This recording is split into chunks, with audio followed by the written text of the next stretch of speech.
Okay, this is the last section of Chapter 7, and it is hypothesis testing for variance and standard deviation. Variance, remember, is sigma squared, and standard deviation is sigma, which is just the square root of variance.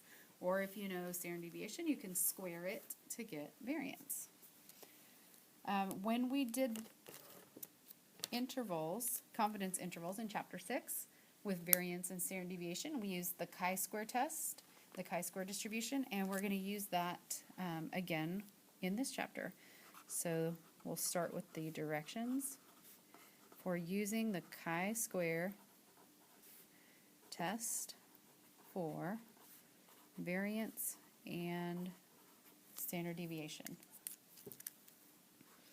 First step is going to be to verify that the sample is random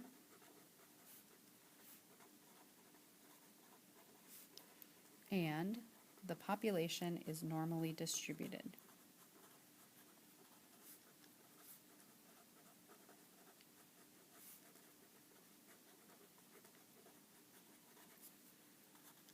Step 2, state H sub 0 and H sub A and identify the claim.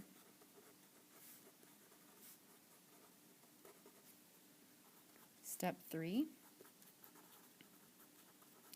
identify the level of significance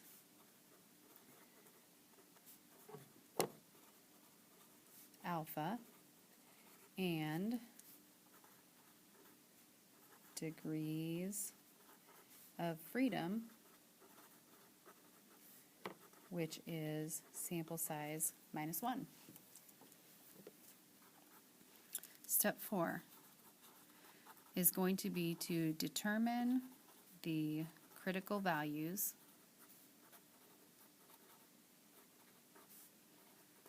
and sketch the rejection region.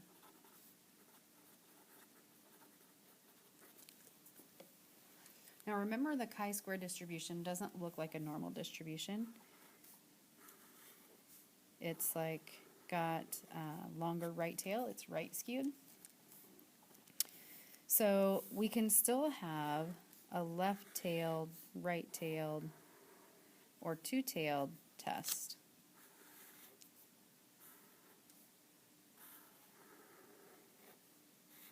So if we have a left-tailed test, then what we've got going on is that our shaded region is going to be alpha, which means this region is 1 minus alpha. And we're going to find this chi-squared value by using the value for degrees of freedom and 1 minus alpha.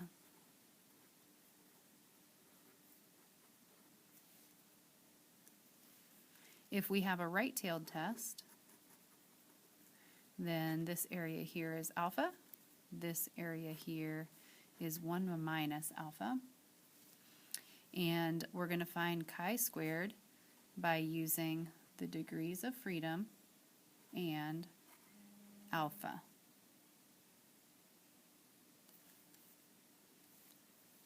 If we have a two-tailed test, then guess what? We have a chi-squared left and a chi-squared right. This area is alpha over 2, this area is alpha over 2, and the middle area is 1 minus alpha. To find chi-squared left, we're going to use degrees of freedom and 1 minus alpha over 2. To find chi-squared right, we're going to use degrees of freedom and and alpha over 2.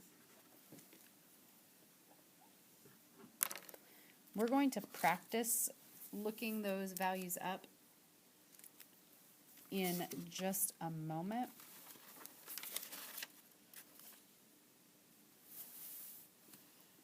Yeah, we'll practice those.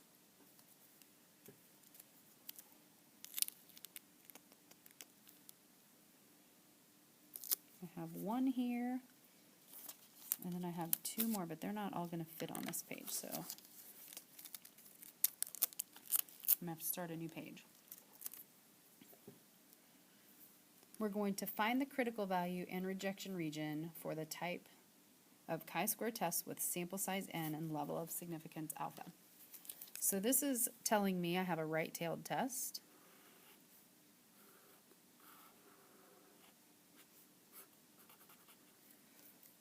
And it's telling me that alpha is 0.05. So this is 0.05.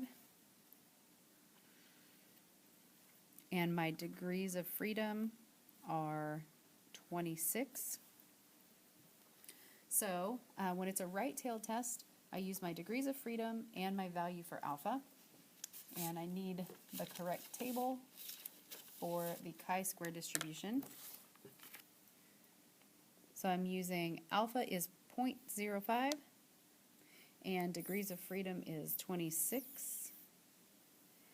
I bring those together and I find that my chi-squared value is 38.885.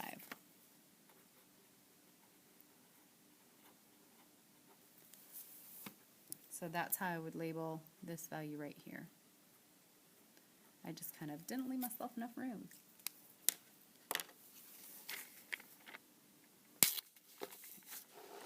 We're going to practice with a couple more of these, number 13 and number 16. And then we'll finish our steps.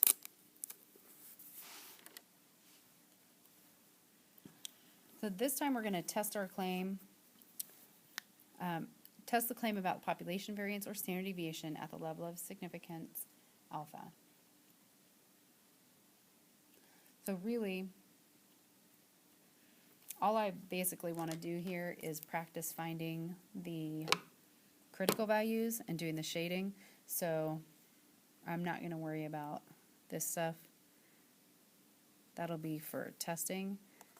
I just want to practice drawing and shading and finding critical values. So on number 13, our claim is sigma squared equals. So that's going to be h sub 0, sigma squared equals 0.52, which makes h sub a sigma squared does not equal 0.52. The reason we need to know that is because that tells us we have a two-tailed test. So when I draw my rejection regions, I'm going to have two chi-square values. I'm going to have chi-square left and chi-square right. My degrees of freedom is n minus 1, so n was 18. So I have 17 degrees of freedom. And when I look up my values in the table, remember with a two-tailed test, I'm looking up alpha over 2 and 1 minus alpha over 2. So my alpha was 0.05. So alpha over 2 is 0.025. So I'm looking up that and 1 minus 0.025, which is 0.975. I go to my table, degrees of freedom was 17, and I'm looking up 0.025, which is here, and 0.975, which is here.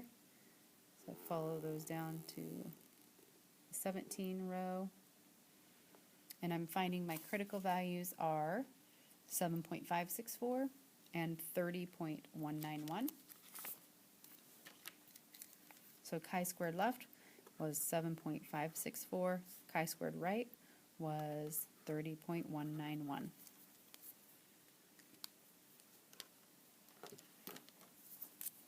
Number 16,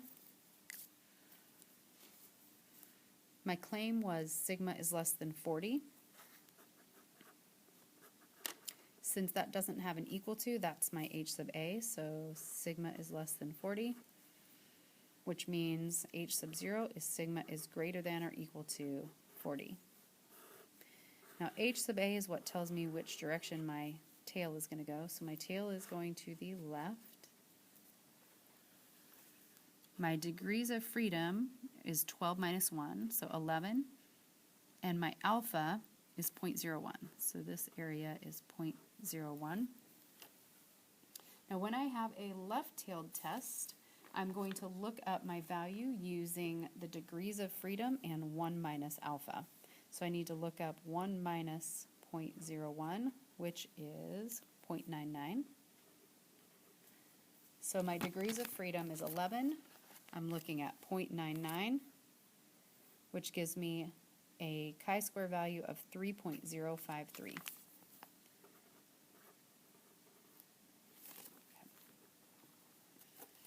Okay, the next step after you're able to identify your chi-square value and get your table drawn is to, or get your graph drawn and your rejection regions shaded. The next step is to find the standardized test statistic.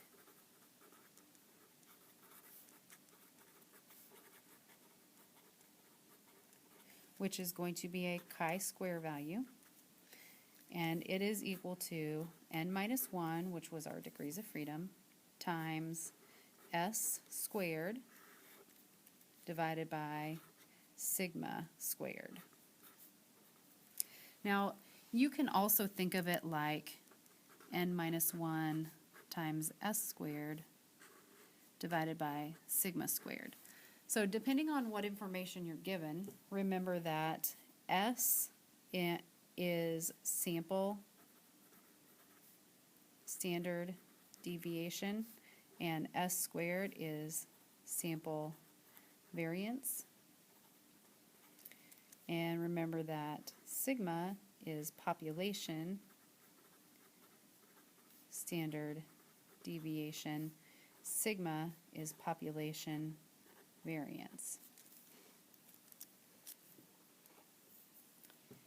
After we find our test statistic, standardized test statistic, you're going to put that on your rejection region graph and make a decision.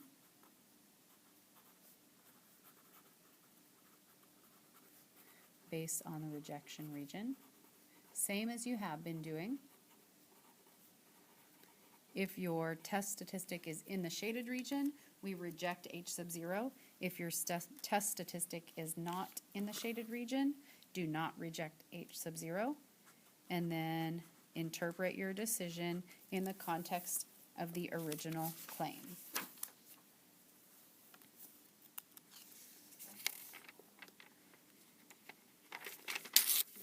We're going to work through 2 examples using all of those steps that we just wrote out. So keep those steps handy.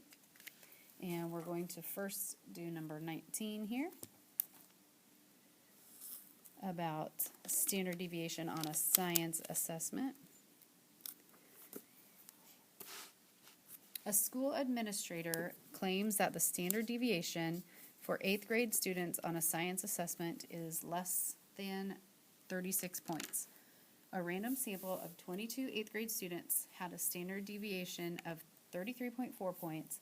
At alpha equals 0.10, is there enough evidence to support the administrator's claim? So step 1, verify the sample is random. Yes. And population is normally distributed. It doesn't say in the problem, but standardized test scores are normally distributed. Step 2, H sub 0 and H sub A, identify the claim. So H sub 0, H sub A. The administrator claims standard deviation is less than 36. So that's going to be H sub A because it's a less than. Standard deviation is sigma, so sigma is less than 36 is the claim. And then H sub 0 will be sigma is greater than or equal to 36. So this is telling me I have a left-tailed test, so I'm just going to go ahead and sketch that over here and shade it left because I already know it's a left-tailed test. I need to say the level of significance, which is 0.10, and degrees of freedom is 22 minus 1, so 21. And I'm off to find my critical value. When I have a left-tailed test, I'm going to look up the degrees of freedom and 1 minus alpha. So 1 minus 0.10 would be 0.9, and my degrees of freedom is 21.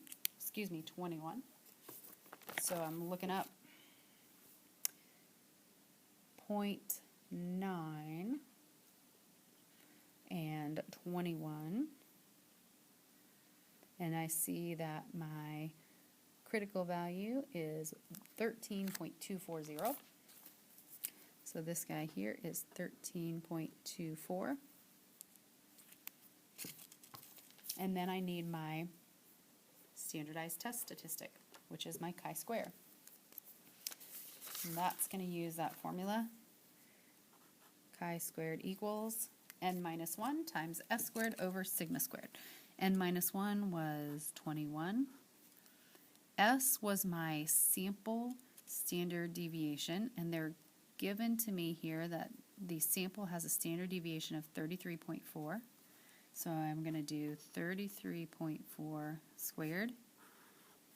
And the population standard deviation is supposed to be 36, so we do over 36 squared.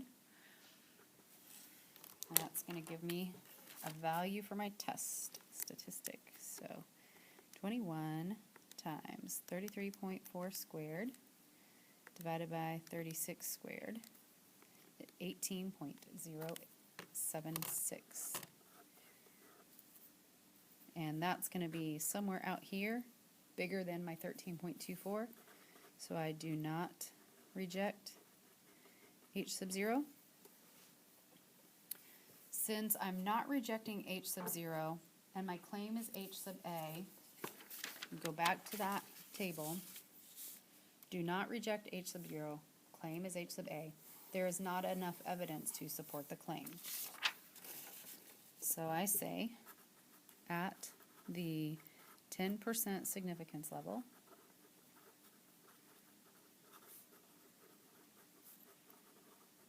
there is not sufficient evidence to support the administrator's claim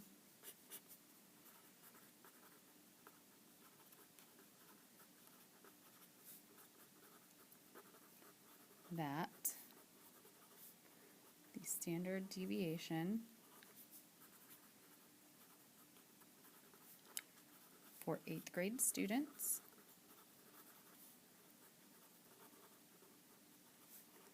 on a science assessment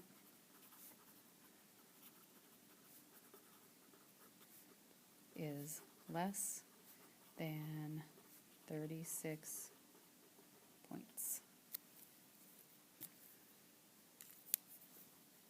Okay, one more problem. This is the last example for the entire chapter of chapter 7. Oh no. It's okay. There we go. The annual salary in dollars of 14 randomly chosen firefighters are listed. At alpha equals 0.05, is there enough evidence to support the claim that the standard deviation of annual salaries is different from $5,500? Well, this is a claim that we have not seen yet, I don't think. Its claim is saying that standard deviation is different from 5,500. So that's actually saying standard deviation is not equal to 5,500. That's what's claimed. So since it's a not equal to, that makes it our H sub A. So our H sub 0, our null hypothesis, would be sigma equals $5,500. They've given us an alpha of 0.05. And we have 14 randomly chosen firefighters, so N is 14. let's see. Since we've done H sub 0 and H sub A, level of significance, degrees of freedom is 14 minus 1, so 13. We're on to determining the critical values and sketching the rejection region. Since it's a not equal to for H sub A, that makes it a two-tail, which means we're going to have a chi-squared left and a chi-squared right.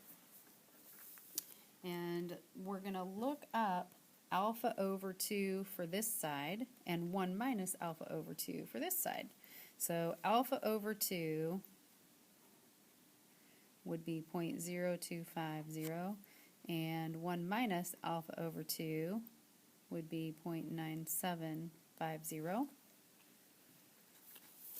So we look up our values here.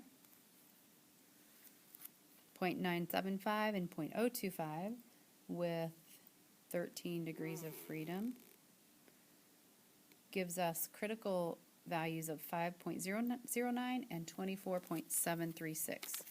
So here we are 5.009 and 24.736. And then we have to get our chi-squared test value. So chi-squared equals, it's n minus 1, so 13 times s squared. But we are not given s, which is the sample standard deviation. So we're going to have to get the sample standard deviation using the data and our calculator.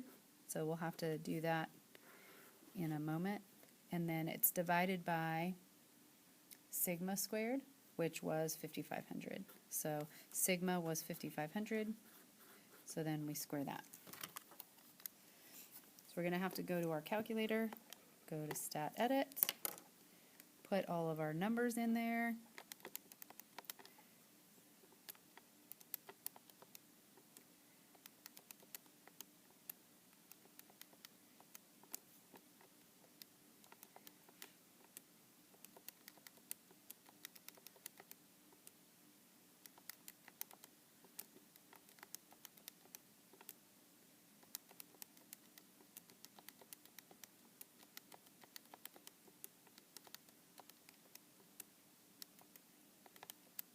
And then stat calc, one variable statistics.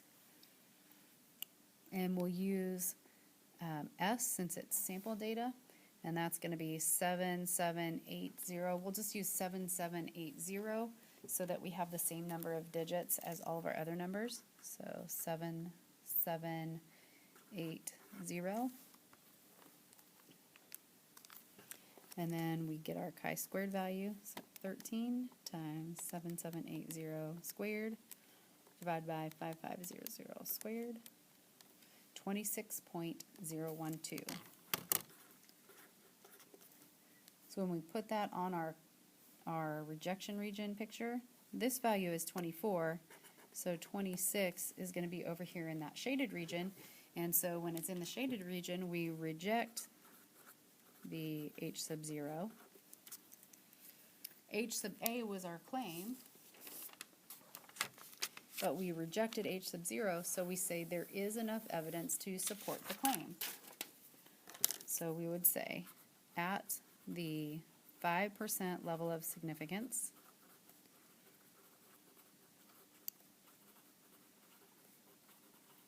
there is sufficient evidence to support the claim.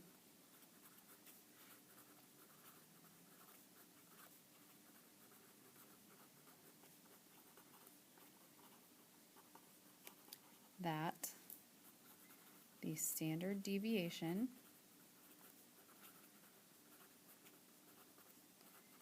of firefighters' salaries is different from $5,500.